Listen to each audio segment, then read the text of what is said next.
My cousin was live streaming to her followers, screaming at police officers, "She's stealing my house, this is my content studio."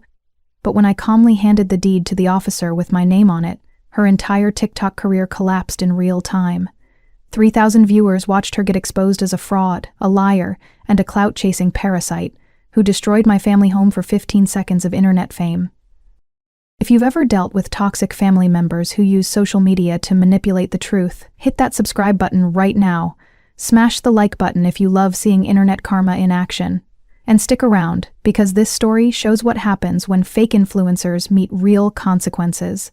Let's dive into how one live stream destroyed everything my cousin thought she'd built. My name is Natalie, and 6 months ago I made a decision that I thought was compassionate, but turned out to be the biggest mistake of my adult life. My cousin Brianna was 20 years old, technically homeless, and desperately trying to become TikTok famous. She had about 4,000 followers and acted like she was the next Charli D'Amelio. Every conversation with her involved follower counts, viral trends, and her master plan to become an influencer. The problem was, Brianna had burned through every family member's patience. She'd been kicked out of 3 different relatives' homes for the same pattern, moving in temporarily, causing drama, creating content that embarrassed the family, then playing victim when confronted.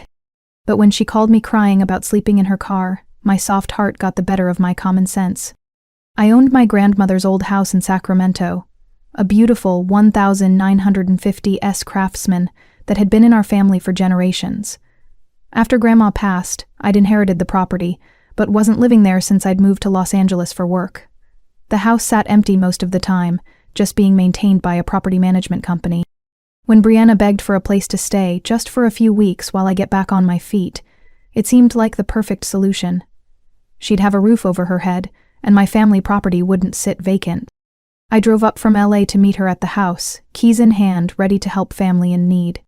"Natalie, you're literally saving my life right now," she said, throwing her arms around me while simultaneously taking a selfie for her Instagram story. "This is exactly the fresh start I needed." I showed her around the 3-bedroom house, explaining the quirks of the old plumbing and the temperamental furnace. Most importantly, I was crystal clear about my expectations. "Billy. Brianna, this house means everything to me. It's been in our family for 70 years. I need you to respect that. No parties, no drama, no damage. Treat it like the sacred space it is."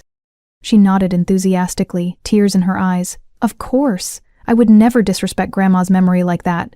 You're giving me a second chance, and I'm not going to blow it." Before I even left that day, she was already filming a TikTok in the living room. When family saves your life and gives you a fresh start. Grateful doesn't even begin to cover it. #family first, #blessed, #new beginnings. The video got decent engagement, and I actually felt good watching it. Maybe this would be the motivation Brianna needed to get her life together.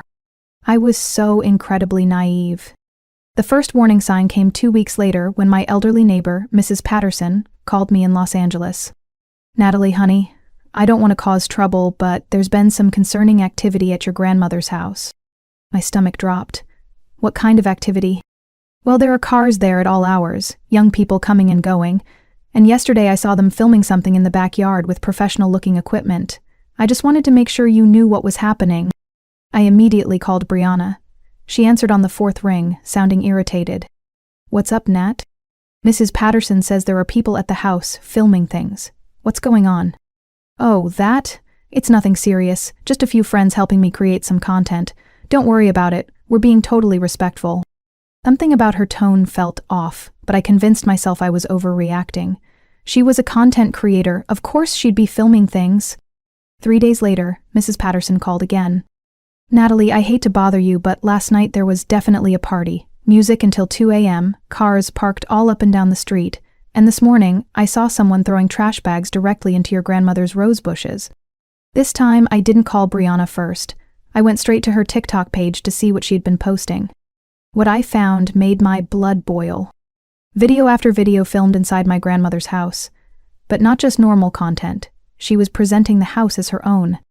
"Welcome to my place, let me give you guys a tour of my content studio," she said in one video, walking through the living room where my grandmother's antique furniture was now rearranged to create aesthetic backgrounds.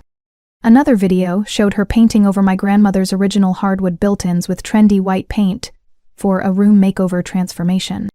The worst one was titled, "Destroying My Old Furniture to Match My New Aesthetic." I watched in horror as she took a sledgehammer to my grandmother's vintage dining room chairs, laughing as wood splintered across the floor.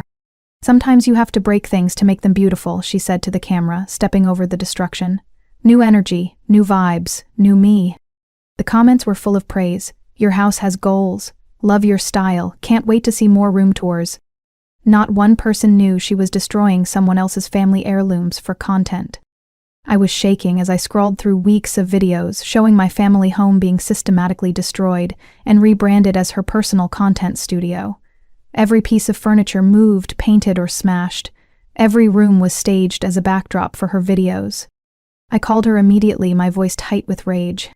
"Hey, Brianna, what the hell do you think you're doing to my house?" "What do you mean?" she asked, playing innocent. "I mean the videos of you destroying my grandmother's furniture. I mean claiming the house is yours. I mean turning it into some kind of film studio." She laughed, actually laughed. "LOL, relax, Natalie, don't be so uptight about everything. It's just content. The algorithm loves home transformation videos and my engagement is through the roof. Those were my grandmother's antiques. That furniture was worth thousands of dollars." Was the key word. "Now, it's worth followers and brand deals.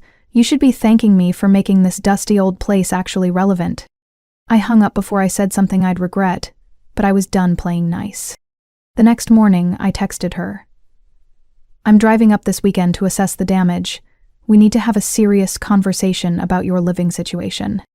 Her response came back within minutes, and it was a complete personality flip from the defensive attitude she'd shown on the phone. "Natalie, I'm so sorry. I know I messed up. I'm still figuring out how to be an adult, and I don't always make the best decisions. Please don't kick me out. I literally have nowhere else to go. I promise I'll do better." I wanted to believe her. Family is family, right? Maybe she was genuinely remorseful. But then I checked her TikTok again. Posted just hours after her apologetic text was a video of her crying into the camera. "Dealing with toxic family members who don't support your dreams. When people try to hold you back from your success, remember that their negativity says more about them than it does about you. Stay strong, creators." The comment section was full of her followers attacking some unnamed toxic cousin who was apparently trying to sabotage her career. That was my breaking point. Not just the destruction of my property, not just the lies about ownership, but the manipulation and public character assassination while playing victim in private. I called a locksmith in Sacramento and scheduled them to meet me at the house Saturday morning. Then I rented a U-Haul truck. If Brianna wanted to play games with social media, she was about to learn that real life has real consequences. Saturday morning, I arrived at my grandmother's house with the locksmith and nearly cried at what I saw. The beautiful craftsman home that had been meticulously maintained for 70 years looked like a film studio had exploded inside it. Professional ring lights were mounted on walls, colored LED strips ran along the ceiling. Every single piece of my grandmother's furniture had been painted, moved, or destroyed. The kitchen had been converted into some kind of craft station with supplies covering every surface. But the worst part was the smell, like a combination of paint fumes, fast food, and something I couldn't identify but definitely didn't belong in my grandmother's house. I started documenting everything with my phone camera while the locksmith worked on changing all the locks. Each room revealed new damage, new violations of the trust I'd placed in Brianna. That's when I heard her voice outside, getting louder as she approached the front door. "Going to be such good content, you guys.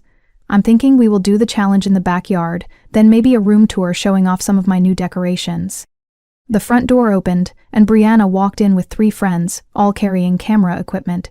She stopped dead when she saw me standing in the living room with my phone out, documenting the destruction. "Natalie, what are you doing here? I thought you were coming tomorrow." "I changed my mind," I said coldly. "Probably a good thing, since you're clearly planning to film more content in my house." Her friends looked uncomfortable, sensing the tension. One of them whispered, "Maybe we should go." But Brianna was already switching into damage control mode. "Guys, this is my cousin who owns the house. Natalie, these are my collaborators. We were just going to film a quick video." "No," I said firmly. "You're not filming anything else here. In fact, you're not doing anything else here. I want you out." "What? You can't just kick me out. Where am I supposed to go?" "Frankly, that's not my problem anymore. You've destroyed my family home, lied to your followers about owning it, and violated every single boundary I set. You have exactly 1 hour to pack your essentials while I finish changing the locks." That's when Brianna made the decision that would ultimately destroy her entire online presence. She pulled out her phone and started live streaming. "Hey guys, you're not going to believe what's happening right now. I'm being literally attacked in my own home by a family member who's trying to steal my house." I watched in amazement as she spun the narrative in real time, painting herself as the victim while her followers flooded the comments with support. "This is so toxic. Call the police. Don't let her steal your house." Within minutes, her live stream had hundreds of viewers watching what they thought was a real estate theft in progress. But Brianna wasn't done performing for her audience. "Look at this," she said, panning the camera to show me. "She's literally moving my stuff out of my house. This is theft, and it's happening live on TikTok." Her followers were eating it up, threatening to call the police themselves, promising to make the video viral to expose me as some kind of criminal. That's when I heard sirens approaching. Apparently, one of her more dedicated followers had actually called 911, reporting a theft in progress at the address Brianna had accidentally revealed in her frantic live streaming. 2 police officers knocked on the door just as Brianna was reaching the peak of her performance, crying into the camera about being victimized by family and losing everything I've worked for. "Officers," she screamed, running to meet them with her phone still streaming. "Thank God you're here. This woman is stealing my house. She's taking all my furniture and kicking me out of my own home." The officers looked confused, glancing between Brianna's dramatic performance and me standing calmly in the background. "Ma'am," the first officer said to Brianna, "can you slow down and explain what's happening here?" "This is my house," she declared into both the camera and the officers. "I live here, all my stuff is here, and she's trying to illegally evict me. I have proof, look at all my videos showing this is where I live." I stepped forward, pulling out a folder I'd prepared. "Officers, this is my house. Here's the deed with my name on it. Here are the utility bills in my name. Here's the property tax record. This woman is my cousin who I allowed to stay here temporarily, and she's been destroying the property and lying about ownership." The second officer examined my documents carefully, while the first officer tried to get Brianna to stop live streaming and focus on the conversation. "Ma'am, you need to put the phone away and talk to us directly," he said. "No, this needs to be documented. She's stealing my house and I want everyone to see what's happening." Meanwhile, her followers were going wild in the comments, completely unaware that they were about to witness their favorite creator's complete downfall. The officer finished reviewing my documents and spoke clearly, both to Brianna and to her livestream audience. "Ma'am, this house is legally owned by Natalie Martinez according to all official records. You have no legal claim to this property. If you don't cooperate with the property owner's request to leave, we'll have to charge you with trespassing." The live stream went silent for a moment, as hundreds of viewers processed what they'd just heard. Then the comments exploded. "Wait, it's not her house? She's been lying this whole time? This is so embarrassing. Fake influencer exposed." But Brianna was still in denial, still performing for her audience even as her world crumbled. "No, you don't understand. I live here. All my content is filmed here. This is my brand. She can't just take away my house." "Ma'am," the officer said firmly, "this is not your house. It never was your house. You need to gather your personal belongings and leave the property immediately, or you'll be arrested for trespassing." That's when reality finally hit her.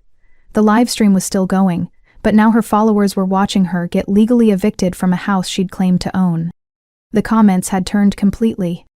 "You lied for clout. She gave you a free home and you trashed it. This is why no one trusts influencers. Exposed." Brianna finally ended the live stream, but it was too late. Screen recordings were already circulating, and the story was spreading across social media faster than she could control. Within hours, I posted my own video response, showing the before and after photos of my grandmother's house, the property documents proving my ownership, and the police report from the incident. The internet's response was swift and brutal. Brianna's follower count dropped from 4,000 to under 500 in a single day. Her comments sections are filled with people calling her out for lying, manipulating, and destroying family property for content. The worst part for her? Multiple accounts had screen recorded her entire live stream, turning her moment of supposed victimization into permanent evidence of her fraud. Fake influencer claims house that isn't hers became a trending topic across multiple platforms. She'd tried to post damage control videos, I'm 20 years old and made mistakes. My cousin called the police on me. Who does that to the family? But the narrative had already been set. The internet had seen her lie in real time, watched her get legally exposed, and witnessed her complete meltdown on live stream. There was no coming back from that level of public humiliation. Within a week, she'd made all her accounts private and disappeared from social media entirely. As for me, it cost nearly $15,000 to restore my grandmother's house to its original condition, but seeing Brianna's lies exposed so publicly made every penny worth it. The sweetest part was knowing that the same police officers she thought would validate her fake story ended up being the ones who legally confirmed, in front of thousands of viewers, that she was nothing but a fraud. That's real revenge, when someone's own lies become the weapon that destroys them. Sometimes the best revenge is simply letting toxic people expose themselves. When you build your life on lies and manipulation, eventually reality catches up, and the fall is always public. If this story of social media karma resonated with you, smash that like button and subscribe for more incredible revenge stories. Drop a comment and tell me, have you ever dealt with someone who used social media to manipulate the truth? What's the most satisfying internet karma you've ever witnessed? Remember, the truth always comes out, especially when it's live streamed to thousands of people. I'll see you in the next video.